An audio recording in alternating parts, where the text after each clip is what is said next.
Itemi-inĩ rĩa kũnyihia thogora wa ũrĩithia wa thamaki, gĩkundi kĩa mbeũ njĩthĩ kuma mwena wa Teto Nyeri nĩ kĩambĩrĩirie kũrĩithia ngi mũthemba wa black soldier fly, iria ikoragwo na moguni makĩria gũkĩra irio cia thamaki. Twendagĩria arĩmi kĩrĩa tugaga what we call the dried larva, na nĩ na protein kana ona no feed directly to the fish.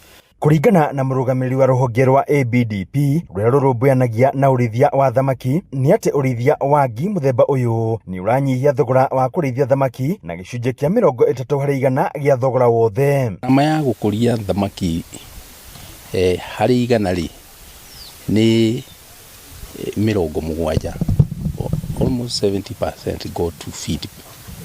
Na koguo tũngĩhũthĩra ngi ĩno ĩkũnyihia garama ĩyo, na ũkorwo mũrĩmi rĩu arahũthĩra na ta 30%, which we are seeing as a major alternative to feed production.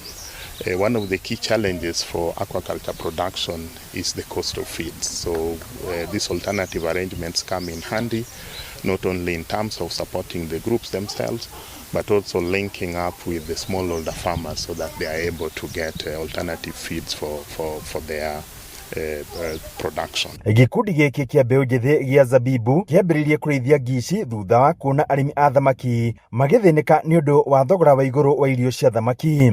Arĩmi aingĩ marauga atĩ irio nĩ cikoragwo na cirĩ na thogora wa igũrũ, koguo tũkĩona tũgĩka research tũkĩona atĩ tũngĩrehe kĩgunyũ gĩkĩ thogora wa irio no maukat na 50% ya total cost. Rũhonge rũrũ rwa ABDP hamwe na IFAD ikoretwo ikinyitĩrĩra arĩmi a thamaki na njĩra ya kũmahũra njeki na mbeca hamwe na indo ingĩ cia kũmateithĩrĩria kũrĩithia thamaki. Project did have a target of 35,500 households that they need to reach out to, and 5,500 youth. Handũ-inĩ Hinoro TV kuma kaũntĩ ya Nyeri, njeta Theuri wa Bogo.